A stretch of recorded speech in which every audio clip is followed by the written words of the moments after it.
lecture again. Uh,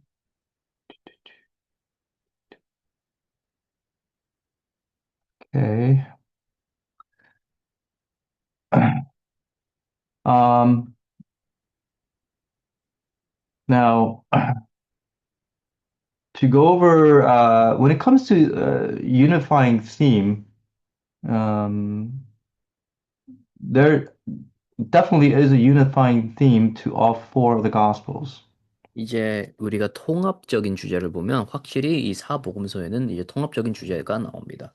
When Jesus begins his ministry, he begins by saying, "Repent, the kingdom of God is at hand." 예수님이 사역을 시작하기 첫 부분에는 이제 하나님의 나라가 가까이 왔다는 내용이 나옵니다. And then he tells them to believe in the good news. 그리고 복음을 믿으라고 얘기를 합니다. So it's clear that uh, the kingdom of God is the main focus of Jesus's ministry. 여기서 하나님의 나라가 이제 그리스도의 가장 중요한 사역의 내용이라고 볼 수 있습니다. Uh, and as evidence that the kingdom of God is near, right? Jesus has authority over Satan, sin, death, sickness, creation.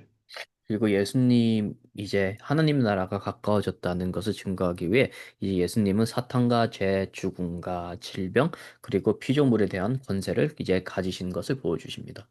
You know, for the kingdom of God to come, the king, there has to be a king. And so Jesus, he has come as a king to oust the uh, prince of this world, Satan. 이 한 왕국이 세워지기 위해서는 반드시 왕이 존재해야 되고, 그리고 예수님이 왕이라는 것을 증거하기 위해서 이 세상 임금 노릇하고 있는 사탄의 권세를 꺾는 일을 하셨습니다. Right? And the only reason why Satan can reign as the false king is because of sin. 사탄이 이 세상의 왕 노릇할 수 있는 유일한 이유는 이 세상에 죄가 있기 때문입니다. And so Jesus has come with the authority to overturn all those things. 예수님께서는 그 권세를 가지고 이 모든 것들을 다 이기, 이기시고 권세를 보여주시기 위해 오셨습니다. And so it all hinges on the fact of who do you say that I am? 그렇기 때문에 내가 누구냐라는 그 질문에서 모든 것이 다 바뀌어집니다. Yeah, depending on how you answer that question, you're either you have the right to be a child of the kingdom or not. 이 질문에 어떻게 답변을 하냐 따라서 이제 여러분이 이제 하나님의 왕국에 입장할 수 있습니다. Yeah, whether you stay in the kingdom of Satan or you get transferred to the kingdom of Christ. 그리스도의 왕국으로 옮겨질 수 있고 아니면 그 사탄의 왕국에 계속 머물 수 있는 게 이제 답변에 따라서 달라집니다. Now, John, he doesn't speak so much of the kingdom, rather, he speaks of eternal life. 이 요한복음에서는 이제 그 왕국에 대해서도 말을 하지만 영생에 대해서 더 많이 얘기를 합니다. For John, eternal life is equivalent to the kingdom in the synoptic gospels. 이 어, 요한복음에서의 그 영생은 사실 이 공간복음의 하나님의 나라의 이제 하나님의 나라를 표현하는 것입니다. And only those who have faith in Jesus can enter and experience that eternal life. 그리고 오직 그리스도를 체험한 사람만 이 하나님의 나라를 맛볼 수 있고 영생을 체험할 수 있는 겁니다. Now, the synoptic gospels present the kingdom as both a present as well as a future reality. 그리고 이 공간 복음에서는 하나님의 나라를 현재와 미래의 현실로 방영하고 있습니다. So the way they express the kingdom is on a horizontal plane. 그렇기 때문에 그들은 다 이제 하나님의 왕국, 이제 하나님의 나라를 이제 직성적인 그 상징으로 보고 있습니다. There's an element of already, but then there's also elements of not yet in the future. It's going to happen it's going to be fulfilled in the future. 그렇기 때문에 지금 현재에 이미 성취된 왕국이 있고 또 동시에 아직 성취되지 않은 미래의 왕국이 있다는 것을 얘기하고 있습니다. John takes a very different view of the kingdom, because for him, it's not so much a kingdom in the future, it's the here and now. It's a John has a realized eschatology. 그러나 이제 요한복음에서는 이제 하나님의 나라를 아주 이제 독특한 방식으로 다룹니다. 요한은 지금 하나님의 나라가 지금 이 현재 존재를 지금 하나님 나라가 지금 바로 이 땅에 임하셨다는 그런 종말적인 결론을 또 가지고 있습니다. Okay. Whereas the synoptics talk, it's talking about there's a the kingdom in a horizontal plane. John talks about this eternal life as a vertical, heaven down. Jesus, who is from heaven, has come down to earth. 이제 요한복음에서 이제 공간복음에서는 어, 이 아주 수평적인 방법으로 하나님의 나라를 얘기했지만 그러나 요한복음에서는 이제 하나님의 나라를 아주 수직적인 관계로 얘기를 했습니다. Yeah. And another unifying theme, if you which goes along with everything that we just mentioned, is the inclusion of those outside of Israel into the kingdom. 그리고 또 다른 통합적인 주제가 이제 이방인들도 이 하나님의 나라에 포함될 거라는 이 내용입니다. Right. In other words, the Gentiles are to also be partakers in this coming kingdom. 다른 말로는 이방인들도 이 왕국에 이제 하나님의 나라에 들어가게 될 거라는 것입니다. Okay, I believe that is it for the introduction. Now I want to get to um, we're going to go into Mark. 이제 우리가 방금 이제 복음서의 개요를 끝냈고 이제 마감복음으로 집중적으로 들어가겠습니다. Okay, so today we'll do the first half of Mark, and then on Monday we'll finish up Mark. I'm not sorry, Monday, Tuesday, next week, Tuesday. 우리가 이제 마가복음의 한 반 정도 우리가 오늘 들어가고 그리고 다음 주 화요일 날 마가복음 주제를 끝내겠습니다. All right. Now, this is the material that we're going to cover in the lectures on Mark. Okay, so we'll have the introduction, some theological themes, as well as various aspects of Mark.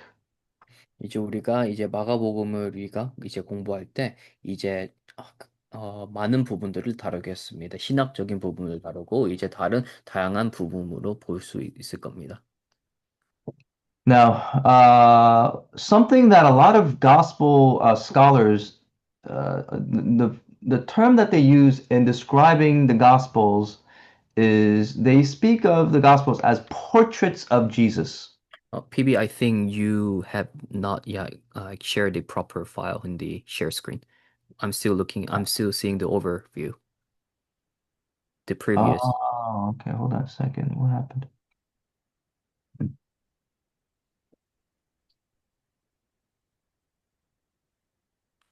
Do you see it now?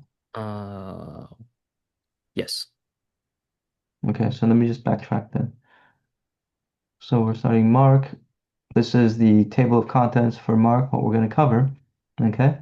Now, a lot of Bible scholars, when they talk about uh, the Gospels, they speak of the Gospels as portraits of Christ. 이제 마가복음을 공부하는 이제 신학자들을 보면 이 마가복음은 그리스도의 초상을 상징한다고 말을 많이 합니다.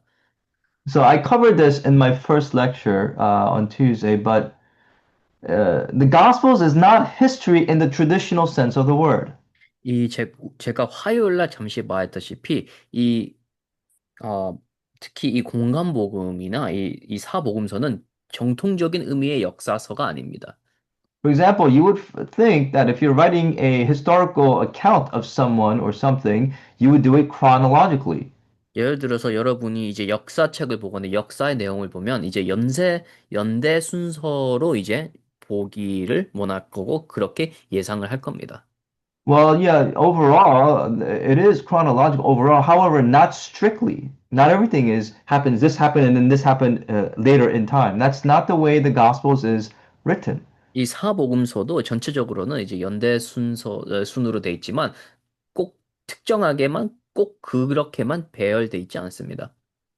And the gospel writers are not so much interested in like the exactitude in my into the minutia of the wording. For example, when they quote the Old Testament, it's not even accurate sometimes. 그리고 이 작가들은 이 정확성에 그렇게 집착을 하지 않습니다. 예를 들어서 어, 구약을 인용할 때 그렇게 정확하게 인용을 하지도 않습니다.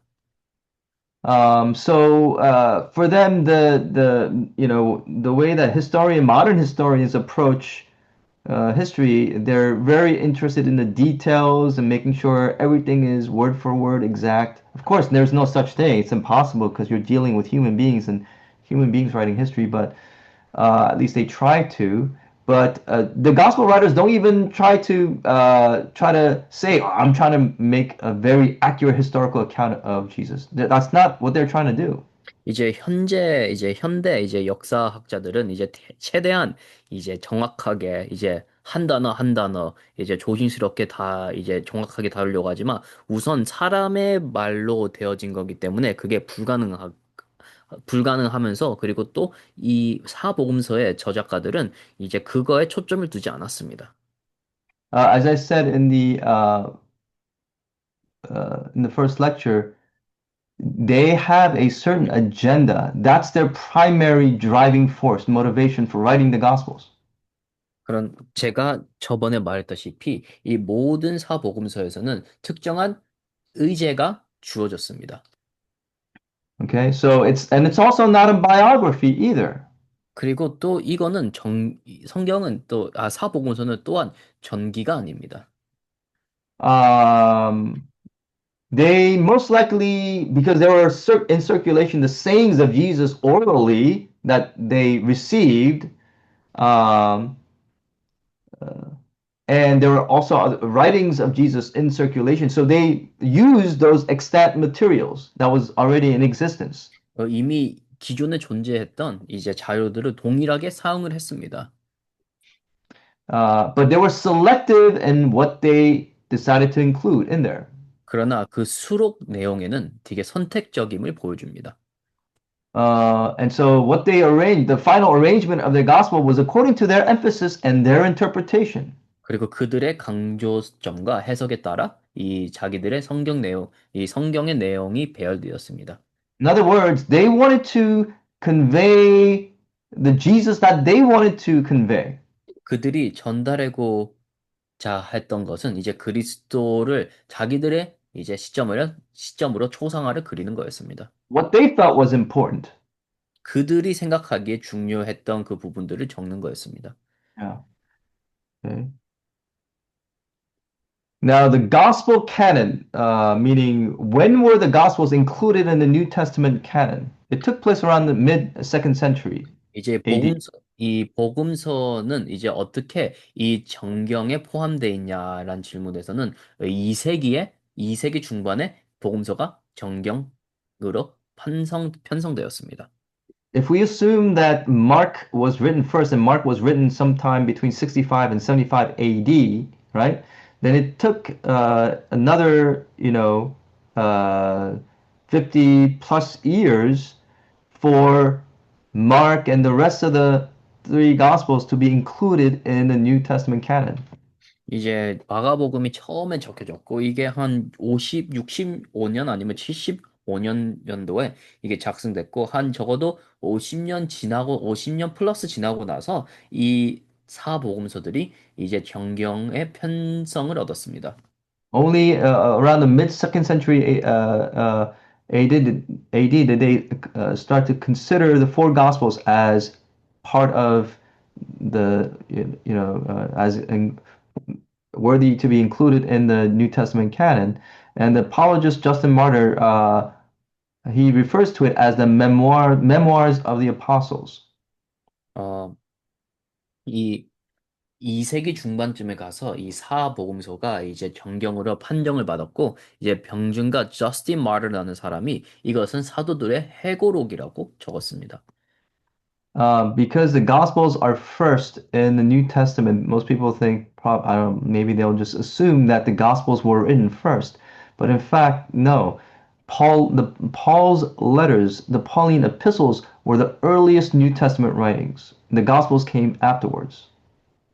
이제 많은 사람들이 이제 이 신학 이제 어 신약을 보면 이제 마태복음 사복음서가 먼저 나왔다고 생각하는데 사실 사복음서가 적히기 전에 이제 바울의 이제 서신들이 먼저 적혔습니다. But by the time of the mid second century and onwards, the four Gospels were being read as scriptures in church services. 그러나 이제 2세기에 들어가면서 많은 이제 교회들이 이 사복음서들을 이제 하나님의 이제 정경으로 포함하고 읽기 시작했습니다. Okay, now if we want to talk about, so then who is the audience of the four Gospels? 그러면 이 사복음서의 청중들은 누굽니까? You know, if you read, different authors, they kind of say, well, Matthew was written for a Jewish audience. Luke was written for mostly a Gentile audience. We don't know. 그 사람 And to be honest, when you're writing a gospel, you're not writing for any one particular church or audience. You're writing for everyone. 어 많은 사람들은 이제 마태복음은 이제 유대인들을 위해 쓰여졌고 이제 다른 성경들은 다른 사복음서들은 이방인들을 위해 써졌다고 하지만 사실 우리는 정확히 모릅니다. 우리가 책을 쓸 때 꼭 특정한 그룹이 읽는다고 예상하지 않고 그냥 씁니다, 책을. The gospel writers were writing for any and every church, not for one particular church or one particular set of audience. 이 사복음서 저자들은 이 복음서를 작성할 때 한 교회 아니면 한 특정한 집단을 위해서 이 책을 처음 제공하지 않았습니다. You may not even have thought of this. Why is this an issue? Because you would assume that the Gospels was written for everyone for all time. But any writing, it always had an original audience. 이게 왜 문제점이 되냐라고 이제 질문할 수 있지만 그런데 모든 책에는 사실 이 청중을 되게 중요하게 이제 받아들이고 책을 씁니다. For example, as I was preparing for this course, these lectures, right? I was writing this for a particular audience. Who is that? You guys. 그렇기 때문에 저도 예를 들어서 이 수업을 준비할 때 저는 특정한 청중들을 위해서 이제 준비했습니다. 그게 바로 여러분들입니다. Yeah, I was keeping in mind who you are, or what part, where you're from, what you're doing right now, whether you're involved in ministry right now. All those things I have to consider as I prepare these lectures. 왜냐하면 제가 이 수업을 준비할 때 제가 저의 청중들은 누군지 또한 매우 중요하기 때문입니다. 지금 무슨 사역을 하고 있고 어디에서 왔고 배경이 무엇이며 이런 것도 다 배려를 하고 준비를 하는 겁니다. Yeah. Why are you here at RU? Why are you, studying at RU? These things I have to consider. 왜 지금 RU에 공부하고 있는지 어떻게 RU에 와서 공부하고 있는지 이런 것도 다 배려를 해야 됩니다. Yeah, because it helps me in preparing for the lectures. 그래야지 그래야만 우리가 제가 이 수업을 준비하는데 도움이 됩니다. But do you think since this is originally for you guys, I will never use this lecture material for anyone else? 그런데 여러분이 이 수업의 청중이기 때문에 제가 이 수업 자료들을 다른 데서 안 쓸 거라고 혹시 생각을 하고 계십니까? Trust me, I'm going to use these lectures probably a lot for a lot of other people too. 저는 이제 이 내용을 또 다른 부분에서 다른 사람들과도 많이 사용을 할 겁니다.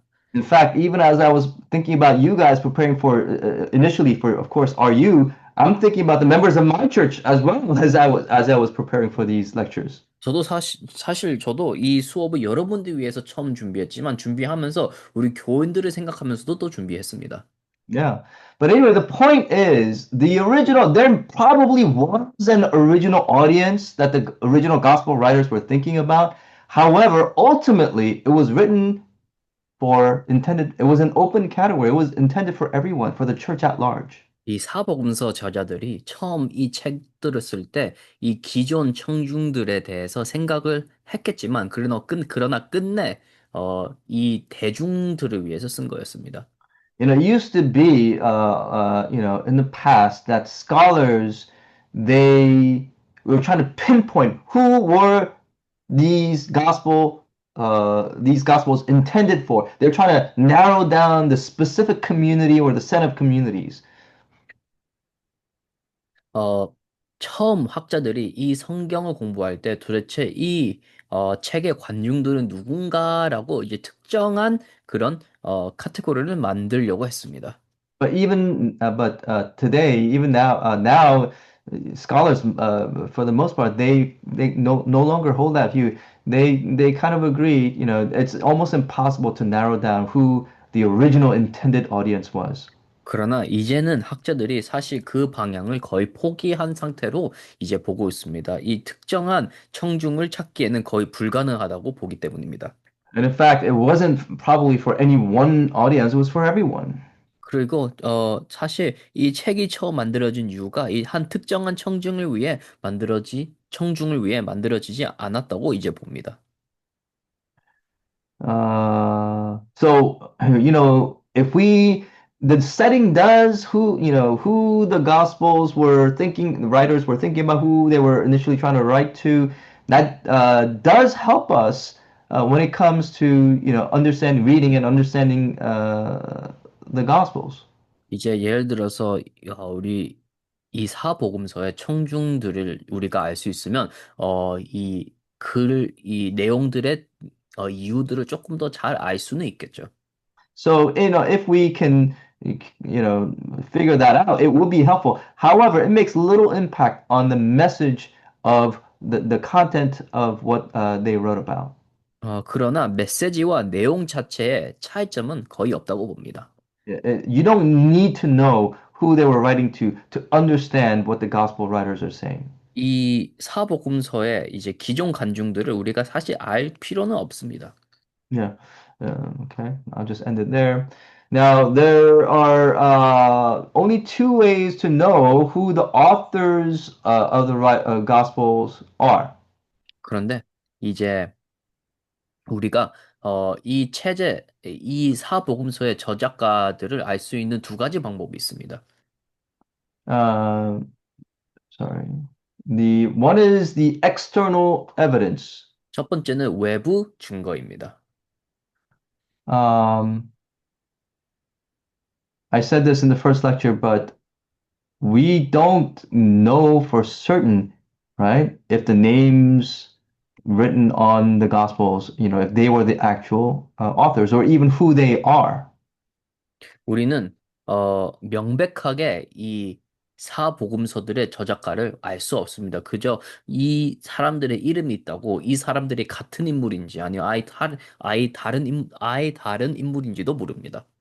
Yeah. So who exactly was Mark? Who exactly was Matthew? Who exactly was uh, uh, Luke?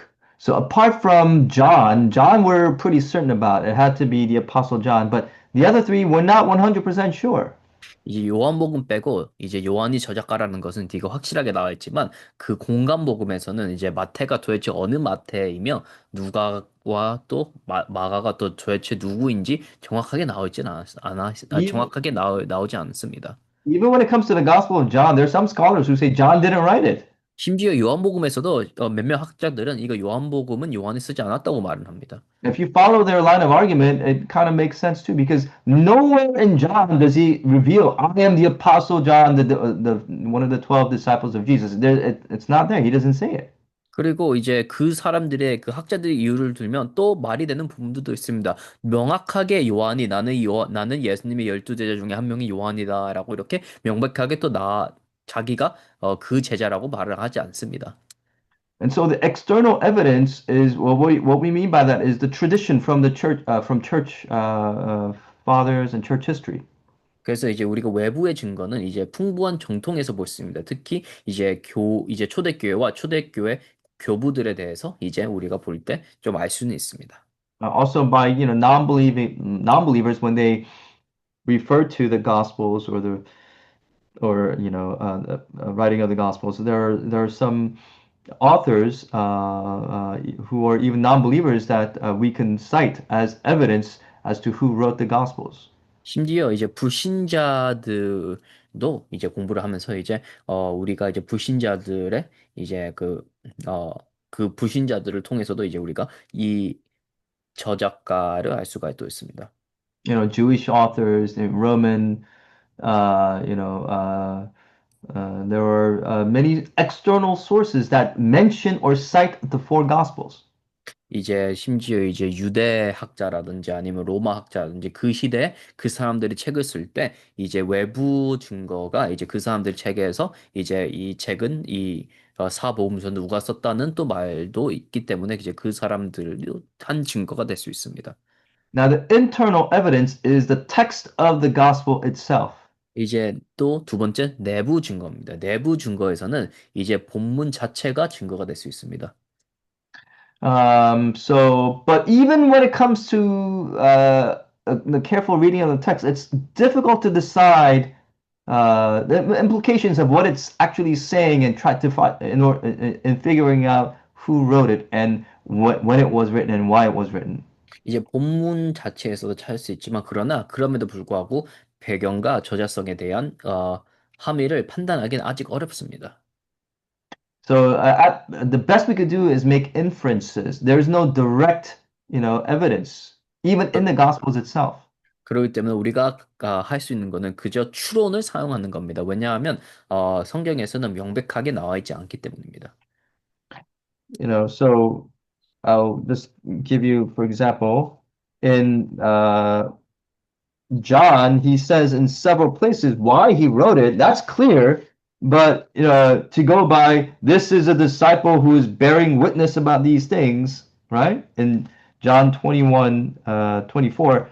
So he doesn't mention who he is. He doesn't mention who that disciple is. 우리가 이제 요한복음을 읽을 때는 이 저자가 요한이라는 것을 명확히 알 수 있지만, 그러나 요한복음 21장에 보면 이제 자기가 명확하게 어느 요한인지는 말을 하지 않습니다. He just says, this is the disciple who is bearing witness. 그죠? 이제 성경에서는 이 증거를 나타내는 이제 그 제자라고만 이렇게 나와 있습니다. So bottom line is that we have good guesses, okay, as to who these authors were, but nobody knows for certain. 결론적으로는 우리가 이제 아주 좋은 추론들이 있지만 명백한 증거는 아직 없습니다. Okay. Of course, my view I already expressed to you in my first lecture who wrote the four gospels, but this is those.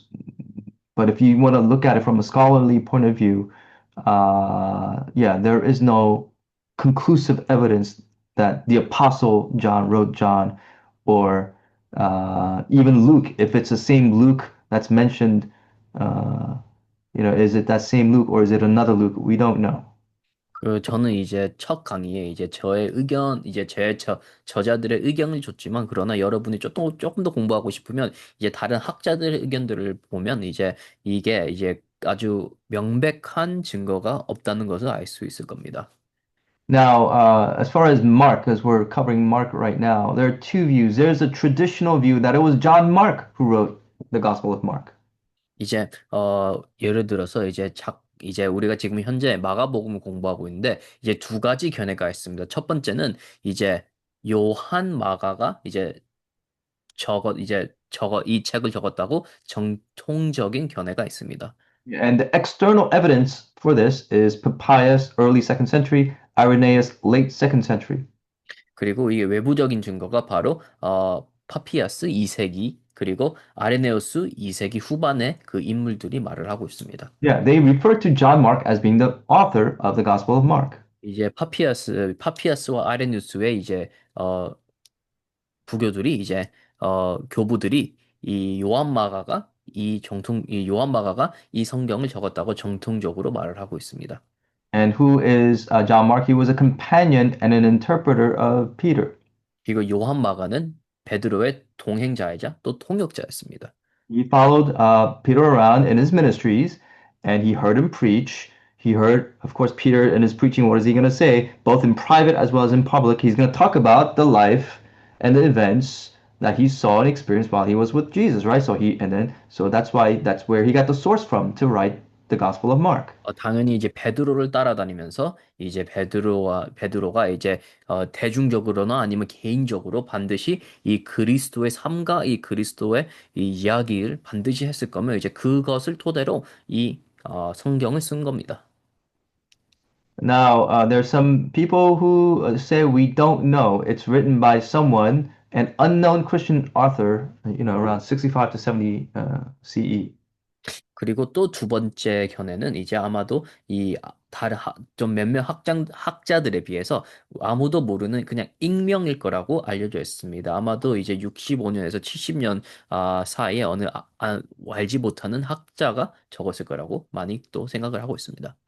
70 CE is a very significant date for scholars, especially when they read the Gospels. 이 70년도는 되게 중요한 해였죠. 그거 특히 우리가 이 사복음서의 견해로 보면 아주 중요한 날이었습니다. Of course, what happened in 70 AD? The temple was destroyed 이제 70년도에 이제 성전이 파괴되었습니다. by the Romans, and uh, Mark mentions Jesus saying that no stone of this temple will remain. 그리고 마가복음은 그의 책에 그의 그 복음서에 이제 예수님이 인용한 돌 위에 돌 하나 남지 않을 거라는 그 구절을 적었습니다. Of course, non-believing scholars, because they don't believe in prophecy or that this is the word of God. So they're going to say, well, since it already mentioned that the temple is going to be destroyed, it must have been written after 70 AD when the temple was destroyed. 그런데 이제 불신자들은 이게 이제 뭐 하나님을 믿지 않기 때문에 객관적으로 생각을 하면 반드시 이 책은 이제 그 성전이 무너지고 반드시 썼을 거라고 생각을 할 겁니다. Okay. As I said in the overview introduction, Mark is the shortest of the Gospels. It's brief, not in detail, but the selection of the content. It's brief, it's short because it doesn't mention the content is actually pretty detailed, but it doesn't have a lot of content. 어, 이제 마가복음은 이제 복음서 중에서 가장 짧습니다. 이제 내용 선택에 있어서 가장 간결합니다. 내용 자체에는 많은 디테일이 있지만 그런데 전체적으로는 아주 간결합니다. And it's also very fast paced. It just keeps the reader moving quickly. From almost like halfway through, you're already in Jerusalem. 그리고 이제 아주 빠른 전개로 이 책이 진행됩니다. 이미 중간 보고 이제 중간 정도 이제 책을 이 마가복음 읽었으면 이미 예루살렘 사건 이야기로 들어가게 됩니다. Yeah, you don't have any birth narrative. It starts with the baptism of Jesus. 그리고 이제 탄생 서사가 없이 바로 예수님의 세례로부터 시작합니다. And already in chapter 10, there's a transition to Jerusalem. 그리고 이미 10장부터 이미 예루살렘으로 전환이 됩니다. Okay.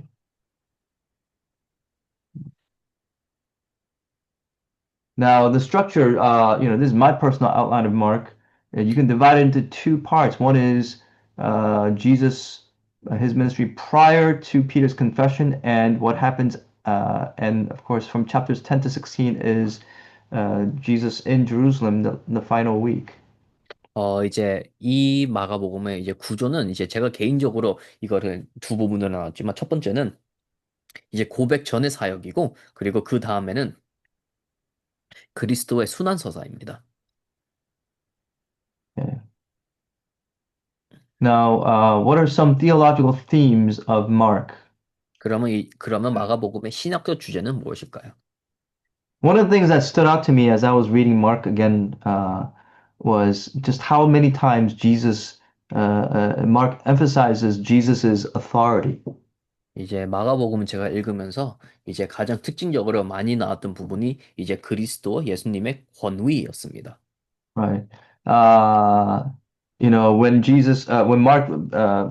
when Mark records the start of his ministry, it talks about his authority in teaching. 이제 마가복음이 그리스도에 대해 가르침을 이제 얘기했을 때 이제 그의 가르침의 권위에 대해서 많이 강조를 했습니다.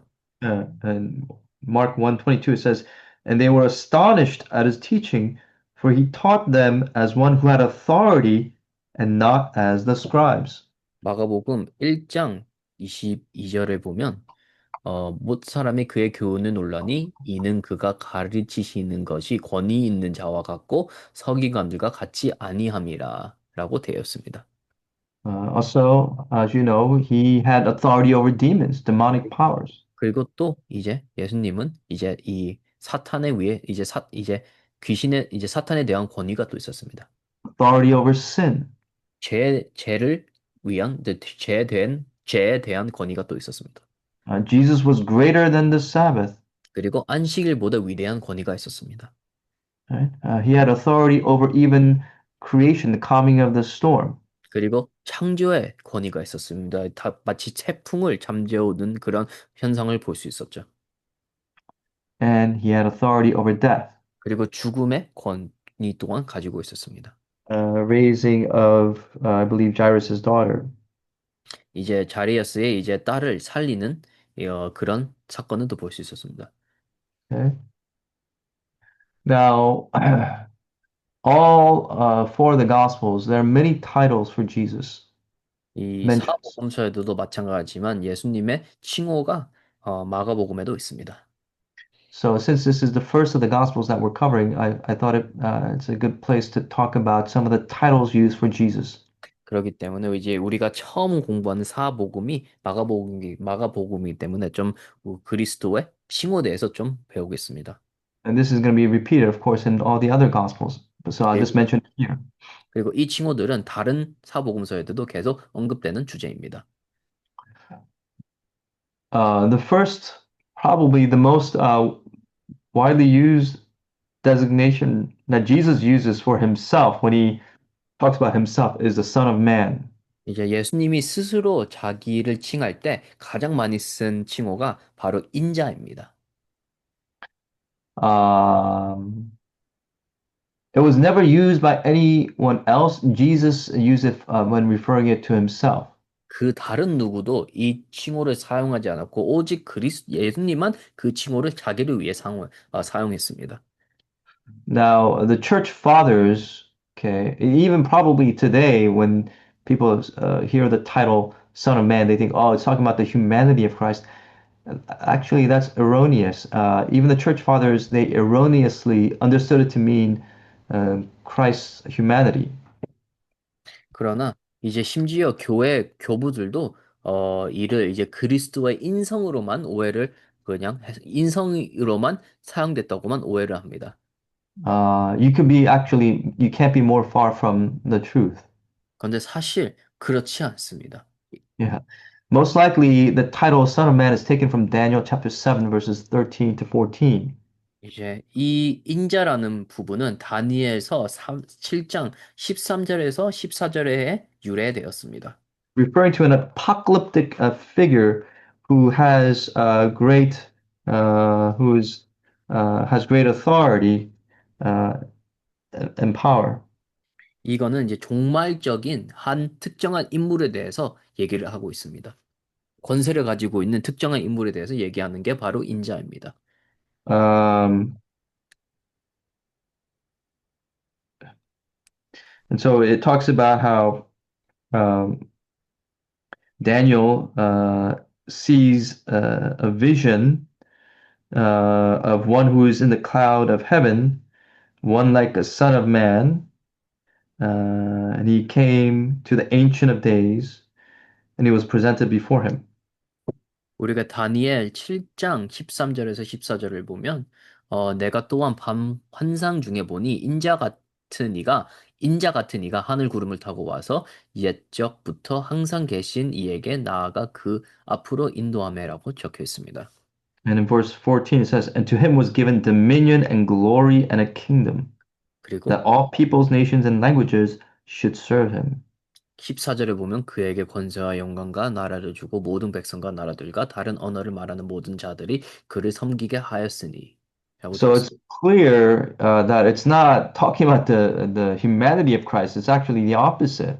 그렇기 때문에 이거는 사실 그리스도의 인성을 대해서 말하는 게 아니고 이 그리스도의 이 종말적인 권세를 말하고 있는 겁니다. So it's basically it could be used in three ways. One is a heavenly pre-existing being with a claim to deity. 그렇기 때문에 우리는 세 가지 방식으로 이 칭호를 사용할 수 있습니다. 첫 번째, 신성을 주장하는 천상의 선재하는 존재로 우리가 볼 수 있습니다. So, for example, Mark 2:10 when Jesus says, "But that you may know that the Son of Man has authority on earth to forgive sins." This is 우리가 talking about only God can forgive sins. 우리가 마가복음 2장 10절을 읽으면 어 그러나 인자가 땅에서 죄를 사하는 권세가 있는 줄은 너희로 알게 하려 하노라 하시고 중풍병자에게 말씀하시되라고 되었습니다. So it's talking about the divinity of Christ, right? 이제 The 그리스도의 Son 이제 of Man. 신성에 대해서 말을 하고 있는 겁니다. Also, the Son of Man can refer to someone who appears in weakness to fulfill the destiny of suffering and death for God's people. 그리고 두 번째, 고난과 죽음의 운명을 이루기 위해 약함으로 나타나셨다는 것을 사용할 수 있습니다. Isaiah 53 talks about the suffering servant. 이제 이사야 53장에 이제 고통받는 종이라는 주제로 나와 있습니다. That's why Mark 10:45 says, "The Son of Man came not to be served, but to serve and to give his life as a ransom for many." 그렇기 때문에 마가복음 10장 45절을 읽으면 인자가 온 것은 섬김을 받으러 함이 아니라 도리어 섬기려 하고 자기 목숨을 많은 사람들을 대속물로 주려 함이라라고 되어 있습니다.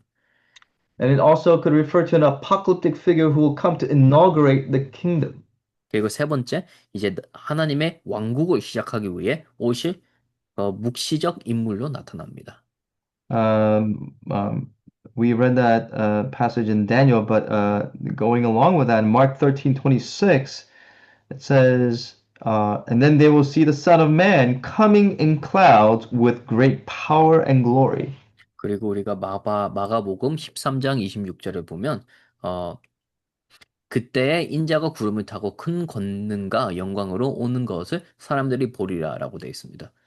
Now, I'm not going to go into detail about these titles, but some other titles used for Jesus is the Holy One of God, Son of David, 이제 다른 칭호들은 구체적으로 들어가지 않겠지만 또 다른 칭호를 우리가 본다면 하나님의 거룩하신 분으로 나와 있습니다. and Son of David. 그리고 또 다윗의 아들로 또 이제 칭호가 되어 있습니다. Now, the next most important and probably the most important designation title for Jesus is this. Well, sorry, not the most important, but important in terms of how other people view Jesus and call Jesus is the Son of God. 그리고 또 다른 이제 이들이 이제 예수님의 칭호를 부를 때 하나님의 아들이라는 칭호를 불렀습니다. And this, of course, designates his essential deity with that he is divine. 그리고 He has a 이제 그것은 이제 예수님의 본질적 신성을 이제 보여주는 거였습니다. that he has oneness with God that's impossible for others. 이제 다른 이들에게는 불가능한 하나님과의 일체성을 가지고 있었습니다. So when we say the Son of God, it could be used in four ways. 이제 그 칭호는 이제 두 가지 방식으로 사용될 수 있습니다. Four ways. 죄송합니다. 네 가지 방법으로 이제 사용될 수 있습니다. So, for example, Adam is called the son of God. Israel is called my firstborn son. 이제 이스라엘도 나의 첫 아들이라고 나와 있고 심지어 아담도 이제 하나님의 아들이라고 되어 있습니다. When you read the genealogy of Jesus, genealogy of Jesus, it says that Adam was the son of God. 이제 우리가 이제 예수님의 족보를 볼 때 이제 하나님의 아들 아담이라고 나와 있습니다. So, son of God. So the word son of the title son of God could refer to son of God by owing existence to God. Simply because you owe your existence to God, you're a son of God. 그래서 이제 그 하나님의 아들이라는 그 칭호는 첫 번째 하나님께 존재를 빚진 의미의 하나님의 아들일 수가 있습니다. A second way that the Son of God title could be used is to express objects of God's loving care. 그리고 두 번째 하나님의 사랑을 이제 사랑의 돌봄 대상의 표현으로 또 될 수 있습니다. So John 1:12 says, "Yet to all receive them," right? You have been given the right to become a child of God. 이제 그러기 때문에 요한복음 1장 2절을 보면 영접하는 자 곧 그 이름을 믿는 자들에게는 하나님의 자녀가 되는 권세를 준다고 했습니다. And we've been given the Spirit whereby we can call God Abba Father. 그리고 로마서 8장 14절을 보면 이제 하나님을 아버지라 부를 수 있는 권세를 가질 수 있다고 했습니다. Okay, all who are led by the Spirit are called sons of God. 그리고 이 성령으로 이제 임한 사람들은 하나님의 영으로 인도받은 이는 곧 하나님의 아들이라라고 말합니다. But going closer to, we're kind of narrowing it down to probably the most specific way that the title Son of God was used. Thirdly, it could be it's the messianic, it has messianic connotations in that it was used to designate the Davidic king. 그러나 이제 가장 그리스도의 특정한 이제 칭호를 생각한다면 이제 3번이 가장 적절할 겁니다. 그것이 바로 메시아적 용법으로 다윗 왕을 지칭하는 거였습니다. Second Samuel 7:14 talks about how David will never fail to have a son sitting on the throne, and his kingdom will be an everlasting kingdom. 이제 그 사무엘상하를 보면 이제 다윗의 이제 그 왕국이 절대 영원한 왕국이 될 거라고 말을 합니다. But in terms of the theological meaning behind Son of God, means that Jesus is God and he has a divine nature. He partakes of the divine nature. 그러나 신학적인 가장 중요한 용법에는 이제 예수님은 하나님이시며 신성을 가지고 계신다는 그 칭호를 나타냅니다. And so some places in Mark that has Jesus being designated as the Son of God, Mark begins with the beginning of the gospel of Jesus Christ, the Son of God. 이제 마가복음에서 이제 이 예수님이 하나님 자신이라는 그 칭호가 바로 마가복음 1장 1절에 하나님의 아들 예수 그리스도의 복음의 시작으로 이렇게 지명됩니다. You are my beloved Son, with you I am well pleased. 너는 내 사랑하는 아들이라 내가 너를 기뻐한다라고도 적혀 있습니다. What have you to do with me, Jesus, Son of the Most High God? Even demons know who refer to Jesus as the Son of God. 지극히 높으신 하나님의 아들 예수여 나와 무슨 상관이 있느냐. 심지어 이 사탄도 이 예수님은 하나님 아들로 이제 보고 있습니다. Right, so in the first one is Mark referring to Jesus as the Son of God. 이제 첫 번째 마가가 이제 예수님을 하나님의 아들로 보고 있습니다. The second quote is God calls Jesus his son. 그리고 두 번째는 하나님 자신이 그리스도를 자기 아들로 칭하고 있습니다. The third quote is demons referring to Jesus as the Son of God. 그리고 세 번째 마귀도 예수님을 하나님의 아들로 칭하고 있습니다. And then when Jesus was asked by the high priest, "Are you the Christ, the Son of the Blessed?" Right? Right there, the Son of the Blessed, meaning Son of God, Jesus said, "I am." So Jesus acknowledges that he is the Son of God. 그리고 이제 마지막에 이제 심지어 바리새인들이 예수님한테 내가 복되신 이의 아들이 그리스도냐라고 물어봅니다. 이제 복되신 이는 이제 하나님을 말하는 겁니다. 그리고 그리스도께서 이르시되 내가 그러하리라라고 이제 답변을 하십니다. Okay. All right. So I'm going to end the lectures right here. And on Tuesday of next week, we'll pick up and we'll wrap up on Mark.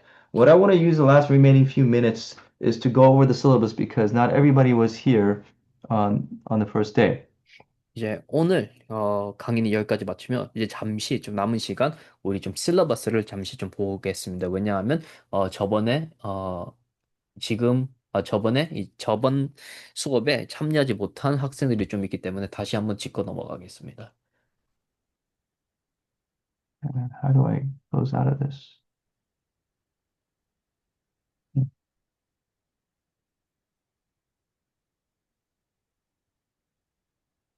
All right, so the syllabus that is uploaded on Populi has been updated. 이제 퍼퓰리 우리 웹사이트에 있는 그 강의 계획서는 이제 좀 수정됐습니다. So I want to go over the parts that have been updated. 그래서 업데이트된 부분을 조금 같이 말씀드리겠습니다. Can you all Yeah, we can see it. see this? I want to blow this up. Can I blow it up? You have to go to the right bottom and just Oh, okay. enlarge it. All right. Okay, I hope everybody can see it well. All right, so you have these three required readings here. Hopefully, most of you got copies of it. 이제 세 가지 이제 반드시 필요한 이제 필독들이 있습니다. I really like Strauss. 저는 스트라우스를 되게 좋아합니다. This is kind of for me like this would be my go-to introduction to the Gospels. 특히 이 복음의 개요를 공부하려면 저는 반드시 스트라우스의 책을 사용합니다. Even though I didn't assign anything from Strauss, and maybe that's the reason why, yeah, that if since you're not gonna need to write anything from it, you may not have purchased it. But I really encourage you to get a copy of it and read through it on your own. 이 책에 관한 이제 과제는 없지만, 과제가 없기 때문에 아마도 여러분들이 이거 안 읽을 수가 있지만 저는 반드시 이 책을 읽길 권유합니다. Then George Ladd's theology of the New Testament is more. It's not. I assigned two papers, response papers on Ladd. And in terms of theology of the Gospels, it's I really like it. 그리고 이제 신학 성경에 이제 신학을 주제로 쓴 이제 LAD 이란 필독은 여러분이 이제 답변 작성을 하실 때 이제 사용할 수 있습니다. And so if for nothing else, then because of the papers, you should get this book. 이제 이 여러분들의 이제 과제를 위해서라도 이제 이 책을 사셔야 됩니다. 이 책을 이제 반드시 읽으셔야 됩니다. Now, Bach, I only assigned you actually several chapters of it. And so you will need us to write the last response paper. But if you can't afford it or, it's hard to get a copy of it, it's okay. You could use EBSCO to read it. But one of the papers you need to read from Bach. 그리고 마지막 우리 그 질문이랑 답변 과제에서 이제 이 버기란 사람이 쓴 책을 우리가 인용할 건데 이제 여러분이 이 책을 온라인에서 읽을 수도 있고 아니면 직접 사서 읽을 수도 있습니다. Okay, so you guys are working on the outline, and the first outline mark is due next Friday. 이거 여러분 지금 첫 번째 아웃라인을 지금 쓰고 있으신데 이제 첫 번째 아웃라인은 이제 다음 주 금요일까지입니다. I made comments. I think some of you already posted your outline, and so I made comments on Mark, the first one that that is due. So please take a look at those comments and make sure you apply it to all the other outlines, not just for Mark, but for all the other outlines. 이제 마가복음의 이제 아웃라인을 이제 여러분이 이제 다음 주 금요일까지 작성해야 되는데 지금 이미 작성하시고 보낸 분들은 제가 좀 커멘트를 제가 썼습니다. 그 커멘트를 다른 이제 사복음서의 아웃라인을 쓰실 때 적용해 주시기 바랍니다. And I also gave further instructions on the dashboard and Populi. So please take a note of that post that I put up. 그리고 제가 조금 더 많은 지시 사항을 제가 이제 대시보드에 올렸으니까 거기에서 이제 좀 봐주시기 바랍니다. Now, what's due by tomorrow, my time, America East Coast, 11:59 p.m. Tomorrow, Friday, is the first discussion that I posted on the discussion board.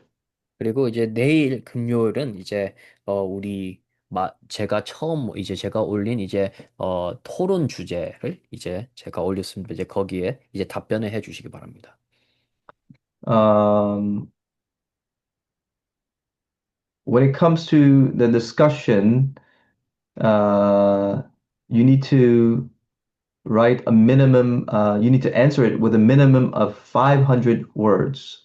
이제 토론 주제 답변을 이제 하실 때는 적어도 500글자에서 750글자 사이에 쓰셔야 됩니다. Yeah, minimum of 500 words and maximum of 750. 이제 반드시 500에서 750글자의 사이에 작성을 해 주시기 바랍니다. Make sure you answer the question that I asked and don't go off into tangents and other things, but you're to stick to what the discussion topic is. 그리고 반드시 이 토론 주제를 이제 벗어나지 마시기 바랍니다. And then by the end of next week, the 24th, again, my time, US Eastern Standard Time, 11:59 p.m., you are to post a response to one of one other student who posted their discussion. 그리고 이제 다음 주 24일 날 그때가 다음 주 금요일까지 어 학생들이 보낸 답변에 대한 또 반응서 이제 반응 리플렉션 페이퍼를 쓰셔야 됩니다. And that you need to have a minimum of 250 words. 이제 그 작성한 에세이는 이제 적어도 250글자에서 350글자까지 작성해 주시기 바랍니다. Okay, maximum, minimum 250, maximum 350. Okay. 이제 250에서 350 사이에 꼭 써주시기 바랍니다. I included some further instructions, guidelines for writing posting the discussion and the response. It's in the file tab, so make sure you read the guidelines. So keep in mind the syllabus, because the syllabus is I edited it. It's been updated. The one that you have on Populi is the old version. That's why I included the guidelines. So make sure you read that guideline, which is in the file tab uh, and refer to it when you do the discussion and response. 그리고 여러분들이 이제 이 보고서를 작성하실 때 이제 이 양식 가이드라인이 파일 탭에 있으니 반드시 그것을 읽으시고 그 가이드라인 방식으로 작성해 주시기 바랍니다. In particular, when it comes to some students are not fluent in English, you may have it translated by someone, or if there's a program that you know that you could use to have it translated, you can use that. 이제 특히 영어가 본인 국어가 아니라면 이제 이 작성한 보고서를 영어로 이제 온라인에 가서 영어로 이제 번역을 하든지 아니면 다른 사람이 여러분을 대신 번역을 해서 반드시 보내주시기 바랍니다. But I want you to know that what you submit, though, okay, is I'm going to consider it as your writing. 그런데 제가 짚고 넘어가고 싶은 것은 여러분이 보낸 이 작성 글들은 반드시 여러분이 쓴 거라고 믿고 저는 그렇게 채점을 하겠습니다. You can't tell me later on, well, that was translated incorrectly, or because there's a lot of grammatical mistakes on it. Well, that I didn't write the paper; it was translated. No, it's you. I'm going to consider it as your writing. 이제 여러분들이 이제 온라인으로 작성을 하며 조금 온라인에서 문법이 좀 틀린 부분도 있을 수가 있고 만약 여러분이 아닌 다른 사람이 양식을 썼다면 이제 그 사람들이 또 틀리게 쓴 부분이 있을 겁니다. 그러나 저는 여러분이 썼다고 생각하고 이제 채점을 할 겁니다. So don't blame it on the translator. It's your paper. 그렇기 때문에 이제 이 통역기를 탓하면 안 되고 여러분이 작성한 거기 때문에 여러분이 반드시 끝까지 하셔야 됩니다. Okay. And then when it comes to paper, the first paper is due on the 31st, and that paper is on LAD chapter 4. 그리고 첫 번째 작성 어, 작성은 이제 작성 글은 이제 우리 책 렛란 작가가 쓴 책 4장에 있습니다. So follow the instructions in the syllabus as well as the extra instructions I gave in the file. I gave you further instructions in the file tab. 그러기 때문에 여러분이 제가 파일에 공유해준 이제 가이드라인을 따라 하시면 되겠습니다. Um, okay. So the number of pages for grad students and for undergrad is different. Keep that in mind. 이제 어, For example, for undergrad, it's 3 pages, and for grad students, it's 5 pages. 이제 학부들은 이제 한 페이지를 쓰면 되지만 그런데 어, No, undergrad is 3 pages, grad students is 5 pages. 그런데 이제 학부생들은 이제 한 세 페이지를 쓰셔야 되고 그리고 대학원생들은 이제 5페이지를 쓰셔야 됩니다. Okay, so Make sure you follow the instructions in the syllabus as well as keep in mind the extra instructions I gave in the file tab. Okay? 그래서 다시 한번 이제 우리 파일 탭에 있는 이 가이드라인을 반드시 따라 주시기 바랍니다. And then when it comes to the number of responses for the discussion, in the beginning, in the original syllabus that's on Populi, I said that it has there that grad students have to respond to two discussions, but I changed that. So the new one is that both for undergrad and grad, you need to only respond to one discussion. 이제 우리가 이제 토론 주제의 답변 작성은 처음에는 우리가 이제 석사와 이제 그냥 학부생들은 다 두 페이지를 두 개를 한다고 했는데 사실 저는 이번에 한 개만 하길 바랍니다. Okay, so uh, whether you're undergrad or grad, just respond to one other post. Okay, grad students do not need to respond to two. 여러분이 대학원생이든 아니면 학부생이든 이제 이제 두 개를 쓸 필요가 없고 그냥 학생이 답변한 글에 그냥 여러분의 답변을 써주시기 바랍니다. But when you respond to someone, you need to choose someone that has not been responded to yet. 그런데 여러분이 그 답변을 하실 때는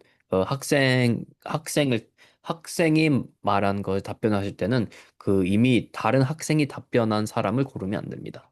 So everybody should have a response to their post.